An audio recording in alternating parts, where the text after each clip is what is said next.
Hey, what is going on, guys? My name is D Free, and today I have another special guest with me. Why don't you go ahead and say what's up, bro? What's up is legendary Negro Sen, aka the Black Son Goku, and the creator of the Negro Bomb. The creator of the Negro Bomb. And Yes, today we're going to be talking about Dragon Ball Super's iteration of the Resurrection F Saga. We have a couple of predictions for you guys today. I'm going to go ahead and get us started here. So my thing is that I enjoy the Resurrection of my God, I'm gonna have to cut that out. I enjoyed the Resurrection F movie. It was a great movie, honestly. It was probably one of my favorite movies aside from the BoJack movie, and that's my favorite movie because Gohan is in it. My favorite character, wearing my favorite gi for that guy and Goku's clothes. That's awesome. But anyways, my only problem with that movie, to be honest, was the way that it, kind of had some setup in the beginning, but the last hour or whatever the case was just action. And I think they kind of did that to make up for Battle of Gods not having too much action until the end of the movie. But I feel like it kind of seemed a bit rushed in that sense because they were trying to force a lot of action on you.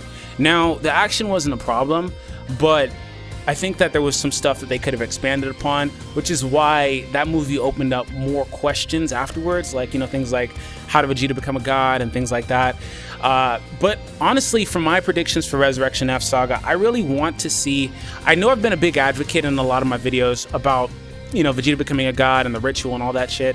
It apparently seems like he's not going to do the ritual unless he does it later on. But what I want to see in Dragon Ball Super is I want them to hold off on Vegeta becoming a god. I know this is kind of hard, but I want them to hold off on it. And the reason being is because in Battle of Gods, Goku and Vegeta agreed that Vegeta would be the next one to become a god. Now, a lot of people took that as saying you'd be the next one to undergo the ritual, which is not what happened. He said, hey, I'm next to reach this level of power. So that being said, there's this whole misconception, or not even a misconception, assumption that you have to undergo the ritual. And I've essentially boycotted the ritual for a long time now. But I'm saying here and now that I think that it just, upon further thought, it would make so much more sense if in the Resurrection F Saga, Vegeta, when ultimately next episode Goku's going to be going there to the planet to train with Vegeta. We're going to start getting into some of that stuff, so we're fairly right around the corner here. But I think it will make a lot of sense if Goku goes there and Vegeta is just trained in Super Saiyan 2. He's gotten a lot stronger, not reaching Super Saiyan 3, but he's stronger than Super Saiyan 3 and Super Saiyan 2 because there's no point in Super Saiyan 3, guys. But he's like, I haven't achieved the god level. And whenever Frieza shows up, that's when they actually say, okay, Vegeta, it's your turn. Let's do the ritual. And then he becomes the red-haired god form. While I hate that form, I do, because it's incomplete, and a lot of people kind of say that it's better than the blue-haired form when I don't understand the logistics of that. There's never going to be another form that comes out weaker than a previous form. That's like saying Super Saiyan 2 is weaker than Super Saiyan 1. Exactly. But essentially what the mindset with that is that, the red-haired is the full, whereas they retain a portion of the God Ki for the blue form. So they're saying 90% Super Saiyan versus 10% God Ki, which is the blue form. Whatever the case is. I think that Vegeta reaching the red-haired form, fighting Golden Frieza, being on par with Golden Frieza, and ultimately beating him, pretty much skipping out Goku fighter. We don't even need Goku to fight because he just fought Beerus. Ultimately beating him while Vegeta's the red-haired Super Saiyan God form. And then after that, they go off and train with Whis. They get the blue-haired form. They master the red-haired form, get the blue-haired form. I just think that makes for a better story than saying, okay, Vegeta's been gone for 6 months, hasn't come back, so obviously there hasn't been a ritual, and Goku's showing up on the planet in the next couple of episodes in Dragon Ball Super, and just like, oh, Goku, I can now go Super Saiyan God as well. I was able to master my ki like we said, and now I can become a god. I think that it makes a bit more sense if they do stick with the ritual. I don't like the ritual, I don't like the red-haired form, but just for, keeping it simple for fans, I think it will make more sense if they did that. But let me go ahead and get your thoughts here, man. My predictions really on the Bravo of F Saga, I really hope that, in my opinion, I really hope Vegeta reaches that form without doing the ritual. And also, I'm hoping for a better backstory also, like, how did Frieza train? What kind of training did he do for 4 months to become stronger than Super Saiyan God, Super Saiyan, or as it's called now, Super Saiyan Blue? Like, what could a Frieza have possibly done? I know he's a prodigy, but what could he have possibly done?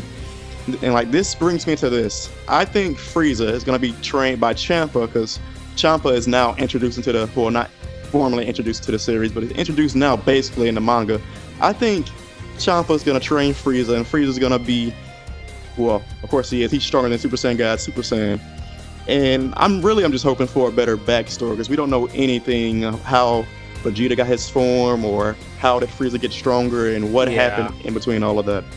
And that's pretty much what I was saying is like, you know, the movie was great, but it opened up so many different questions. How did Frieza get this strong? Like you said, he's a prodigy, so we can kind of understand and, you know, surmise an opinion on how he did it. But then there's the Vegeta thing. We're forced to assume that he underwent a ritual when, like, I don't see it in Vegeta's character to say, hey, everybody, I want to be a god, so let's all hold hands. Like, revival of Elf, it was clearly rushed. It left so many holes open for us to just assume. Exactly. And I understand it's a movie, and you have to put everything in like that little time frame.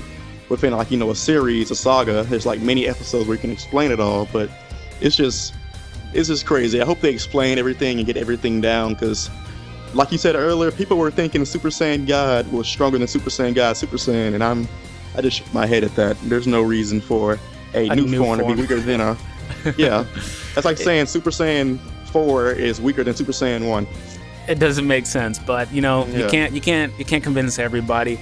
So I don't know. I just think that, like you said, the movie was great, but like it just opened too many questions. Like I said, I don't want to see the red-haired form. I don't want to see the ritual again. It would just speak so much volume for Vegeta's character if he can just do it on his own.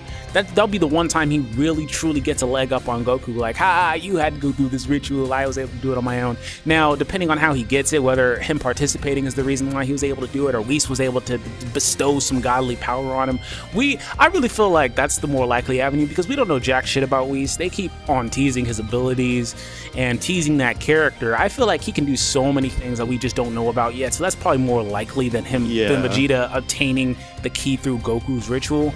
But I think that just simply to keep it, you know, on track and say, okay, Shenron said you had to do the ritual, so let's just keep it at that, as opposed to introducing another way that maybe Shenron was unfamiliar with. So I just think that while I don't want to see it, it would make a bit more sense. But I don't know.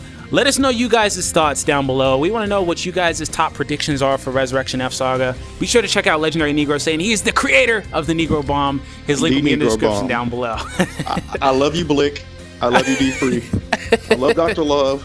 I love Rhyme Style. I love everybody. Rhyme Style. Rhyme Style just need these shout outs from us, man.